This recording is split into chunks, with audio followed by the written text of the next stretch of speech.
कौन है आप? मुझे आपसे भय लग रहा है। आप मेरे भैया नहीं हो सकते। सही कहा तूने। जो मेरे विनाश को जन्म दे, उस कुल घातिनी से मेरा कोई संबंध नहीं। महाराज, रक्त के संबंध क्रोध की अग्नि में मत झुलसाइए। जिस बहन को आपने बचपन से आज तक इतना प्रेम दिया, क्या वो आपके विरुद्ध किसी षड्यंत्र में सहायक हो सकती है? भला हमारी संतान आपका विनाश क्यों करेगी? अपनी नवविवाहित बहन पर कृपा कीजिए महाराज। अपने पुरुषार्थ से आपने कितने असुरों को युद्ध में पराजित किया है। आज वो सब दरबारी बनकर आपकी सेवा करते हैं। ये महापराक्रमी कंस, यदि वो मायावी असुर आपको हानि नहीं पहुंचा पाए, तो ये आपकी बहन आपका क्या बिगाड़ सकती है? दया कीजिए महाराज, दया कीजिए। आप बीच में मत पड़िए कुंवर जी। सुना नहीं क्या? इसकी 8वीं संतान मेरा वध करेगी। जब मां ही नहीं बचेगी, तो 8वीं संतान के जन्म का तो प्रश्न ही नहीं उठता। यदि ऐसा है तो आप मुझे मार दीजिए। जब मैं ही जीवित नहीं रहूंगा, तो देवकी की संतान होने की संभावना ही समाप्त हो जाएगी। अपने बहनोई की हत्या का पाप मैं नहीं कर सकता। और बहन की हत्या का पाप कर सकते हैं? जिसे जीवन भर प्रेम दिया है, उसके प्राण लेने का अधिकार है मुझे। प्रिय भैया, यदि आपको इस विषय में इतना संदेह है, तो आप हमारी 8वीं संतान के प्राण ले लीजिएगा। बल्कि 8वीं संतान ही क्यों, उसका जन्म होने तक हमारी सभी संतानों का वध आप स्वयं अपने हाथों से कर लीजिए। स्वामी! हे मथुराधिपति, मेरी पत्नी को प्राण दान दे दीजिए।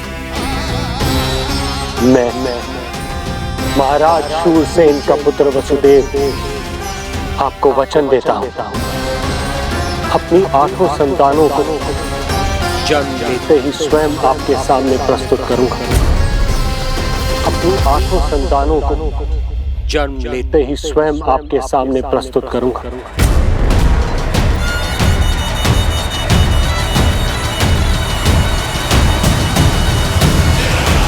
बधाई हो कुंवर जी। अपनी पत्नी के प्राण बचाने में आप सफल हुए, किंतु आपकी संतानें इतनी भाग्यशाली नहीं होंगी। वचन स्मरण रहे।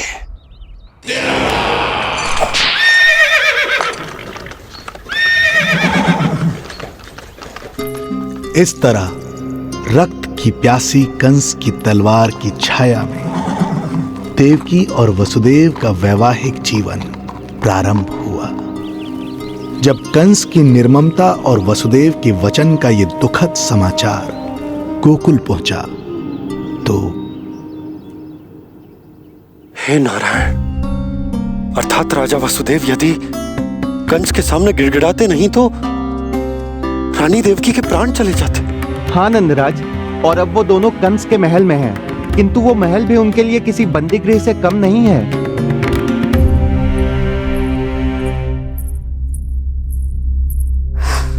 एक भाई अपनी बहन के साथ ऐसा करने की सोच भी कैसे सकता है? मेरा बस चले तो उस दुष्ट कंस को मटके में डाल के घोट के रख दूं, जैसे मलाई घोट के माखन निकाला जाता है।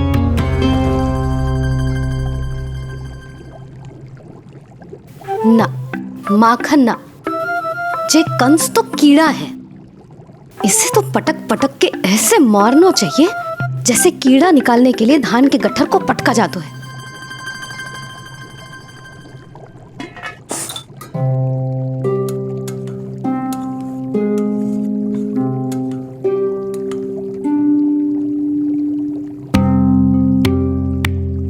किंतु जब रोहिणी जिज्जी को पता चलेगा तो वो तो अपने आप को ही दोष देंगे, क्योंकि बालक ना होने के कारण उन्होंने ही वसुदेव जी को राजकुमारी देवकी के साथ दूसरा विवाह करने पर विवश किया था। हे ईश्वर,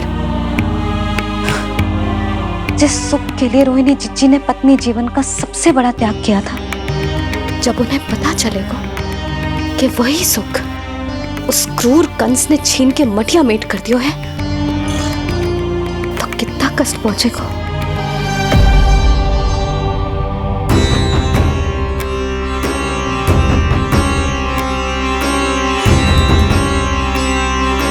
रोहिणी जीजी,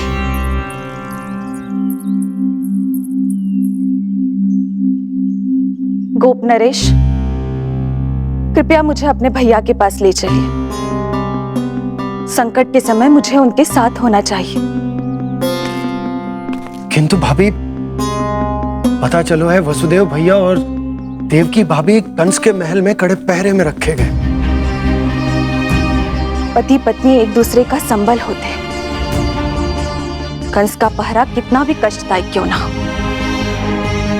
इस समय उन्हें और बहन देवकी को मेरी आवश्यकता है।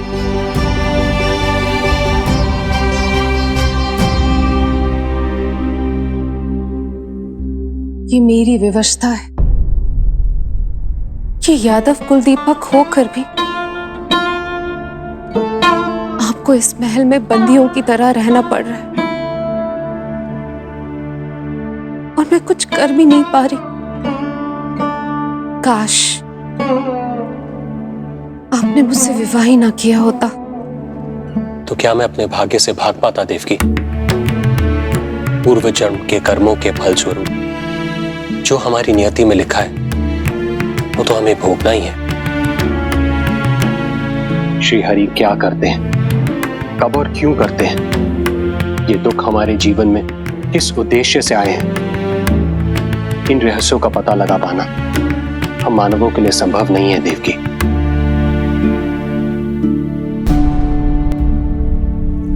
तो फिर चलिए यहां से भाग चलते हैं, कहीं ऐसे स्थान पर जहां भैया की छाया भी हम पर ना पड़ सके। नहीं प्रिय, कंस के गुप्तचरों की दृष्टि हम पर अवश्य होगी, और मैं ऐसा कोई कार्य नहीं कर सकता जिससे तुम्हारे जीवन पर कोई संकट आए। और मैंने उन्हें अपनी सभी संतानों को सौंपने का वचन भी दिया है। अपना वचन मेरे लिए प्राणों से भी अधिक महत्वपूर्ण है देवकी।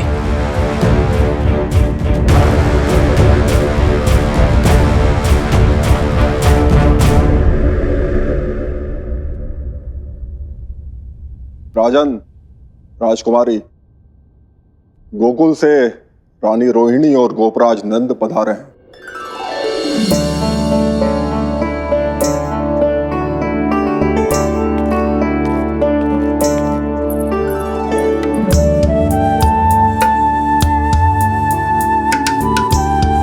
स्वामी,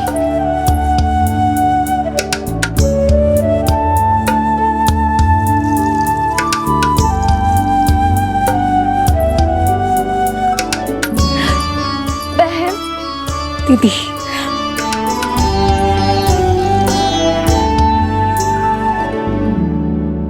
भाई नंद, जो आप हमारे लिए कर रहे हैं उसके लिए धन्यवाद शब्द बहुत छोटा है। मैं अपने भाग्य को स्वीकार कर चुका हूं। यदि यही श्री नारायण की इच्छा है तो यही सही।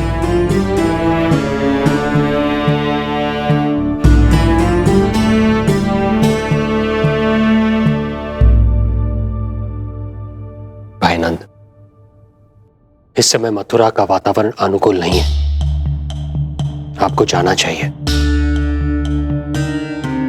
यशोदा भाभी भी चिंतित हो रही होंगी, उनसे कहिएगा हम यहां सुरक्षित हैं अभी तक।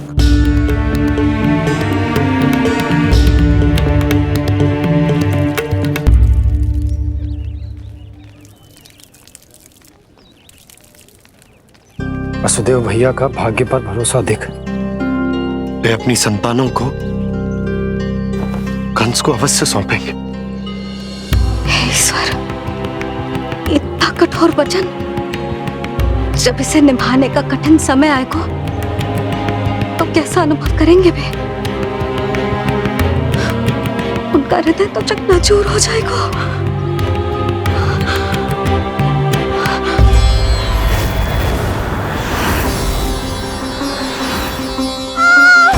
सब्र से सब ठीक हो जाएगा। देवकी, मैं महाराज शूरसेन का पुत्र वसुदेव आपको वचन देता हूं, अपनी 8 संतानों को जन्म देते ही स्वयं आपके सामने प्रस्तुत करूंगा।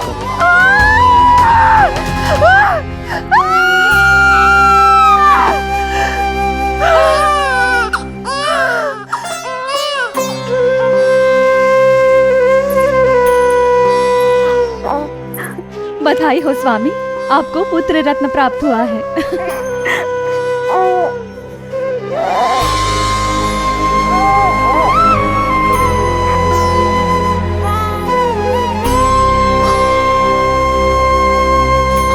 महाराज को पता चला तो क्या होगा?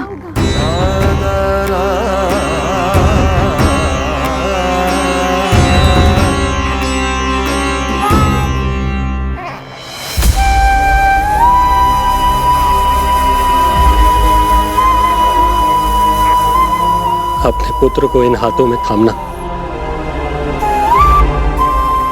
कितने वर्षों से इस पल की प्रतीक्षा कर रहा था मैं, और आज जब यह पल आया है, मेरी आंखों में दुख के आंसू हैं।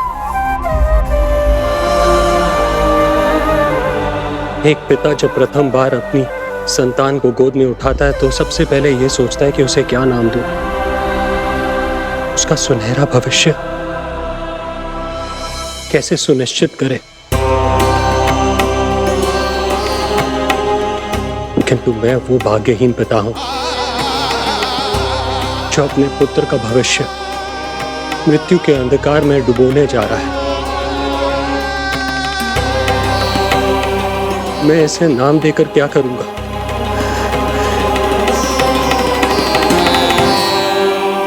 क्या आपके वचन का महत्व आपके पुत्र के प्राणों से अधिक है स्वामी?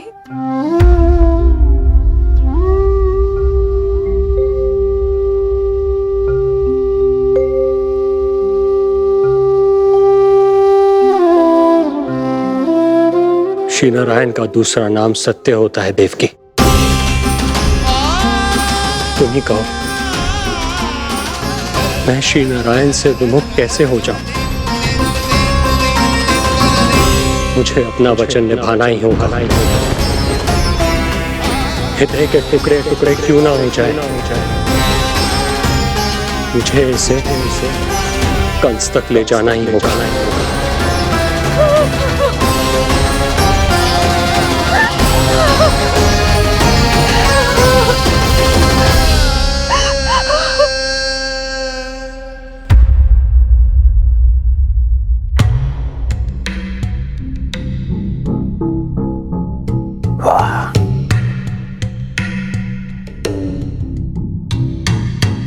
इतना स्वादिष्ट भोजन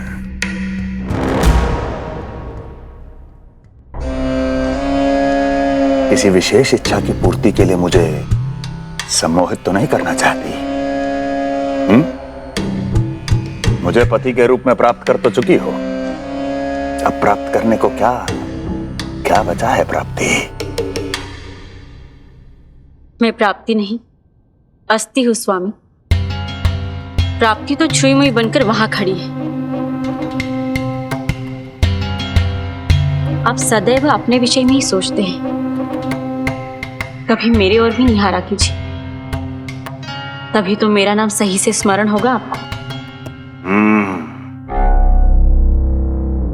मैं अपने विषय में ही सोचता हूं, तभी तो 10 दिशाओं में मेरे नाम का डंका बजता है, मेरे साम्राज्य का विस्तार होता है, तभी तो मेरा अस्तित्व है। अस्थि स्मरण रहे, तुम हो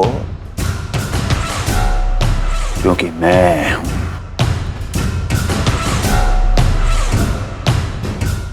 वन में यदि सिंह न हो तो उसके आश्रिति पर गीदड़ भी आक्रमण कर देते हैं। सिंह कभी अपने शत्रु को एक क्षण भी जीवित नहीं छोड़ता महाराज। आपने तो छोड़ दिया देवकी को।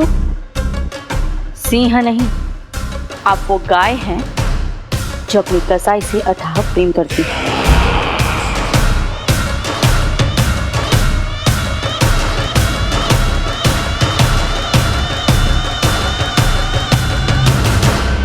सभी संतानों को जन्म लेते ही मेरे पास लेकर आएगा, ये वचन दिया है वसुदेव ने मुझे। तो फिर आया क्यों नहीं महाराज? प्रथम शिशु का जन्म तो हो चुका है।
पिछड़े कुल के यादव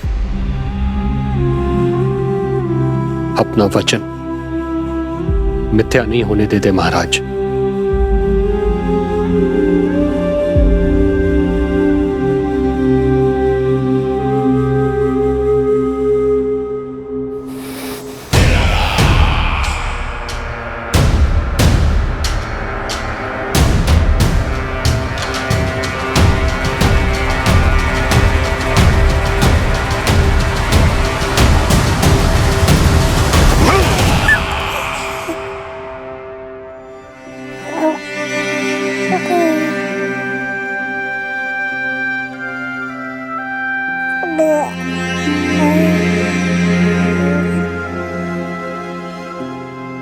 ये देवकी का पुत्र है, मेरी बहन जो मुझे प्रिय हुआ करती थी, उसका प्रथम पुत्र है ये, मेरा प्रथम भांजा।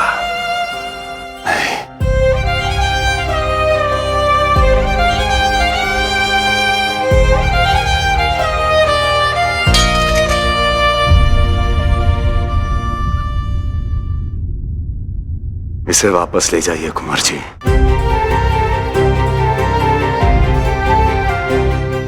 देवकी की प्रथम संतान से मुझे कोई संकट नहीं।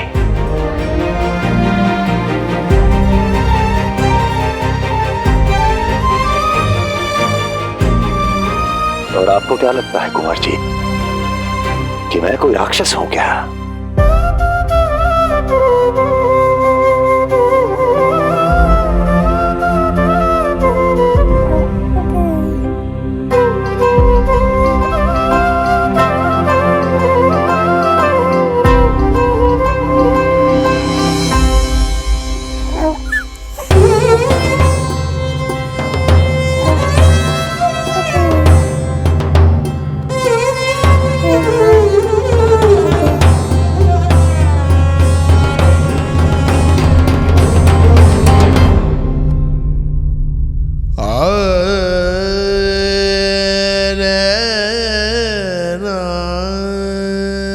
तो उसे अपने गोद पे भी नहीं उठा पाई थी दीदी। उसका वो सुकुमार मुख मेरी स्मृति से जा ही नहीं रहा। वो मधुर रुदन अभी तक मेरे कानों में गूंज रहा है। मैं तुम्हारी पीड़ा का अनुमान लगा सकती हूँ देवकी। मैंने उसे जन्म नहीं दिया था, फिर भी मेरे कान अभी तक उसके रुदन की ध्वनि सुन रहे हैं। क्योंकि ये अपनी माओ को पुकार रहा है। तुम्हारे भैया ने हमारे पुत्र को प्राणदान दे दिया है देवकी।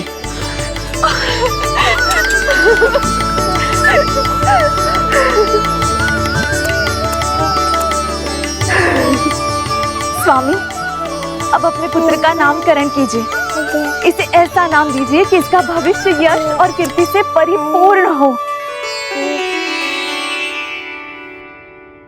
कीर्तिमान कीर्तिमान होगा इसका नाम।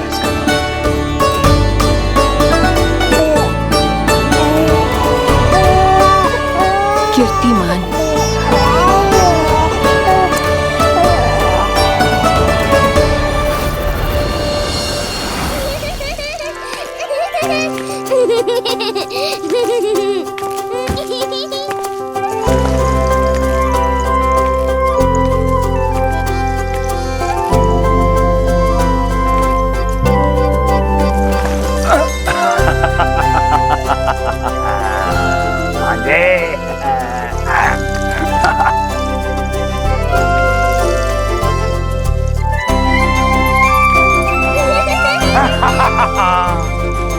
भांजे भांजे, मामा से बचना असंभव है। मामा जी, आपकी भुजाओं में कितना बल है, मुझे पीड़ा हो रही है। मेरा दूसरा हाथ पकड़ लीजिए। तुझे पीड़ा हो रही है? ये ले।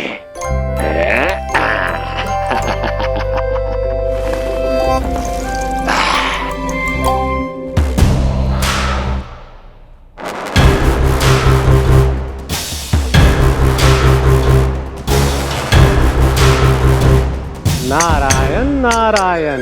मामा जी मूर्ख बन गए, मामा जी मूर्ख बन गए, मामा जी मूर्ख बन गए। इतना दुस्साहस! जा खेल।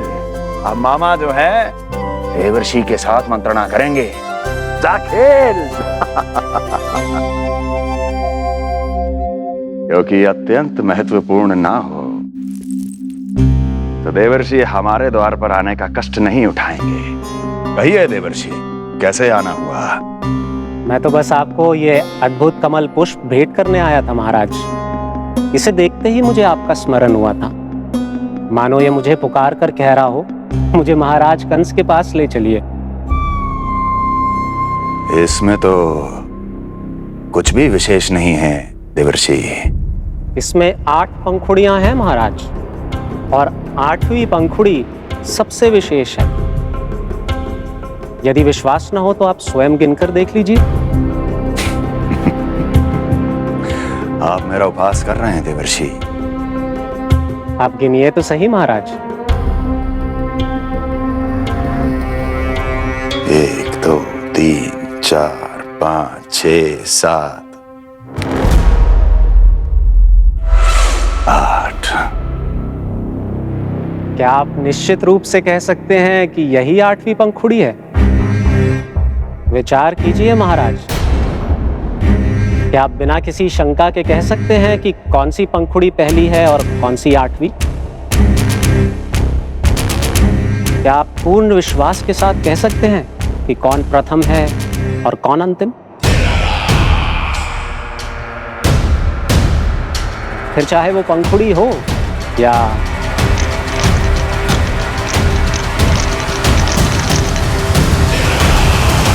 सावधान करने के लिए धन्यवाद देवर्षि। कंस के साथ धोखा करने वाले को अति भीषण दंड मिलेगा। भविष्य में ऐसी कल्पना मात्र से ही मेरे शत्रु भय से कांप उठेंगे। मथुरा नरेश, मैं तो मात्र पंखुड़ियों की बात कर रहा था। यदि आपने कुछ और समझ लिया है तो उसका उत्तरदायित्व मेरा नहीं है। नारायण नारायण।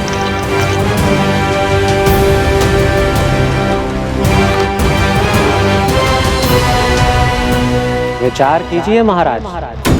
क्या आप बिना किसी शंका के कह सकते हैं कि कौन सी पंखुड़ी पहली है और कौन सी आठवीं?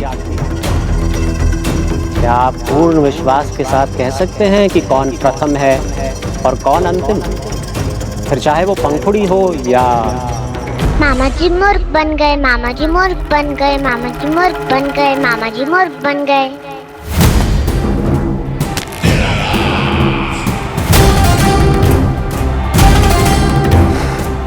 कंस को कोई मूर्ख नहीं बना सकता।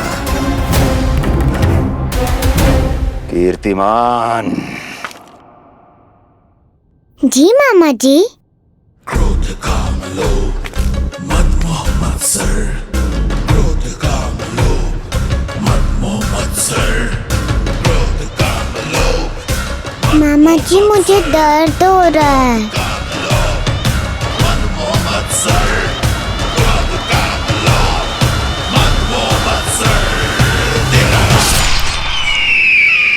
स्वामी, ये कीर्तिमान के लिए कैसा लग रहा है? ये लीजिए स्वामी।